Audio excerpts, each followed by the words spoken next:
किसान भाइयों नमस्कार। मैं हूं आशीष वर्मा। स्वागत है हमारे यूट्यूब चैनल देहाती किसान साथी में। किसान भाइयों आज की इस वीडियो में आपसे बात करेंगे धान की रोपाई हो जाने के बाद उसमें जो इफ़को कंपनी की सागरिका आती है। सागरिका दो प्रकार की आती है, एक सागरिका गोल्ड भी आती है, सागरिका दानेदार भी आती है Z++ और एक सागरिका जो हमारी लिक्विड फॉर्म में आती है। तो इन तीनों सागरिका में से सबसे बेस्ट सागरिका जो है कौन सी है, धान की फसल में अगर डालते हैं अच्छे से कौन सी सागरिका काम करती है, पूरी जानकारी इस वीडियो के माध्यम से आपको बताएंगे। धान की रोपाई का कार्यक्रम कुछ क्षेत्रों में पूरा हो चुका है, कुछ क्षेत्र ऐसे बचे हैं जहां पर पानी का भराव ज़्यादा था, वहां पर धान की रोपाई नहीं कर पाए हैं। और जो किसान भाई धान की रोपाई लेट में डाले थे वो किसान भाई धान की रोपाई इस समय कर रहे हैं। 7 से 8 दिन के बाद धान रोपाई का कार्यक्रम लगभग पूरा हो चुका होगा। उस समय किसान भाई सबसे पहले बात आती है खेत में कौन सी खाद डालें जिससे वहाँ पर पैदावार ज़्यादा मिले, वहाँ पर जो धान के पौधे में फुटाव है, कल्लों की संख्या है वो ज़्यादा हो। जब कल्लों की संख्या ज़्यादा होगी तो वहाँ पर पैदावार भी ज़्यादा मिलेगी। तो किसान के मन में एक सवाल आता है सबसे अच्छी वहाँ पर खाद जो पोषक तत्व है, जो माइक्रोन्यूट्रिएंट्स खाद है वो कौन सी डालें। ज़्यादातर जो पहले के किसान हैं वो यूरिया खेत में डालते चले आ रहे हैं।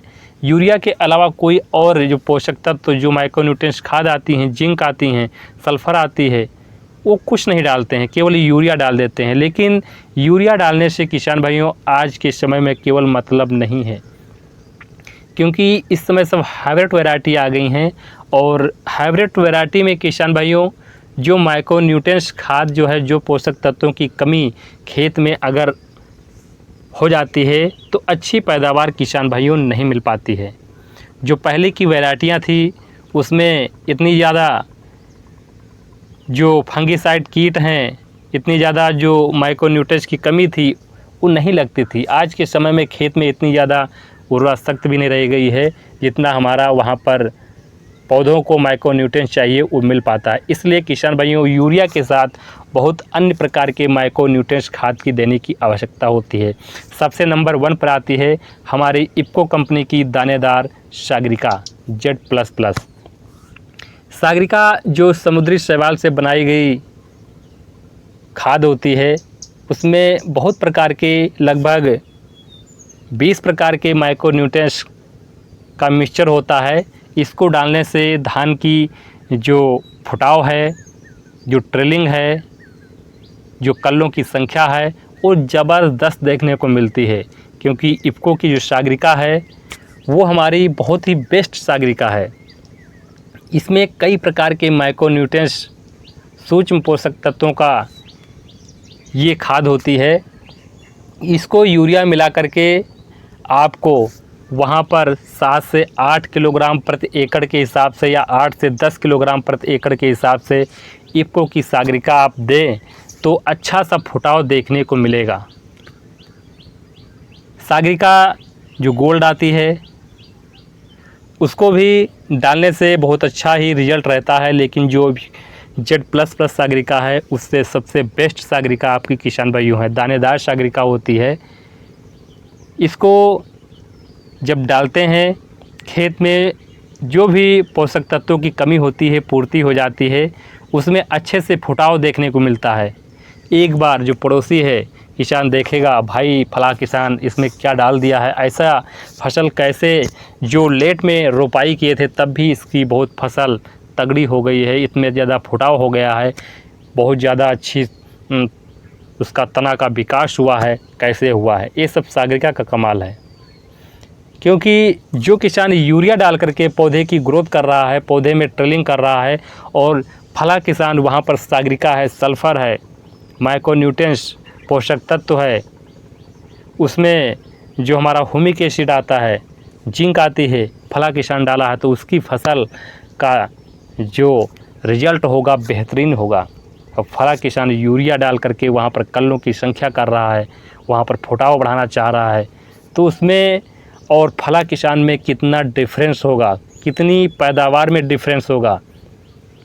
अगर वहाँ पर प्रति बीघा लगभग 1 कुंटल ज़्यादा मात्रा निकल आती है पैदावार, तो यूरिया डालने का कोई वहाँ पर औचित्य नहीं है कि फला किसान केवल यूरिया डाल करके वहाँ पर पैदावार बढ़ाया है। तो इसलिए किसान भाइयों, वहाँ पर जो माइक्रोन्यूट्रिएंट्स खाद की आवश्यकता पौधों को हो रही है, वहाँ पर किसान भाइयों आपको डालना चाहिए। और यूरिया के साथ किसान भाइयों जो सल्फ़र की मात्रा है, जो जिंक की 33% वाली जिंक हमारी है, 33% वाली जिंक अगर आपके खेत में सल्फ़र की कमी ज़्यादा है तो वहाँ पर 33% वाली जिंक की मात्रा आपको देनी चाहिए। इसमें सल्फ़र की मात्रा भी पाई जाती है, चिलेटेड जिंक भी आती है, 21% जिंक भी आती है। तो सबसे बेस्ट जिंक आपको यहाँ पर डालना है। इसकी मात्रा आपको 3 से 4 किलोग्राम ले सकते हैं। और बुआई आपको शाम के समय करना है। इसके बाद लगभग खेत में नमी होनी चाहिए, नमी नहीं है इसके बाद थोड़ा सा पानी आपको खेत में भर देना है, बहुत ज़्यादा भरना भी नहीं है, क्योंकि यूरिया अगर ज़्यादा पानी भी हो जाता है तो लीच डाउन में चली जाती है। अगर बहुत ज़्यादा पानी भी है तब भी दिक्कत है, बहुत कम पानी है तब भी दिक्कत है। तो हल्का पानी वहाँ पर होना चाहिए। पानी पर्याप्त नहीं है तो बुआई हो जाने के बाद खेत में थोड़ा पानी चला देना है। पानी चलाने का समय किसान भाइयों आपको शाम के समय थोड़ा पानी भर देना होता है, जिससे पानी जो गर्म नहीं हो पाता है, पौधा अच्छे से विकास करते हैं, अच्छे से वहाँ पर स्वस्थ पौधे हमारे बने रहते हैं। तो किसी प्रकार की जानकारी आपको लेनी है, कौन सी खाद डालनी है, पौधे में जो पत्तियाँ ऊपर की हैं पीली हो गई हैं, लाल हो गई हैं, उसके लिए क्या करना है, अगली वीडियो में बताएंगे। जो धान की पत्तियाँ हल्की पीली नज़र आती हैं, हल्की लाल हो जाती हैं, उसके लिए क्या करना है, कौन सा खाद डालना है, कौन सा स्प्रे करना है, पूरी जानकारी अगली वीडियो में बता रहे हैं। तो मिलेंगे अगली वीडियो में। नमस्कार।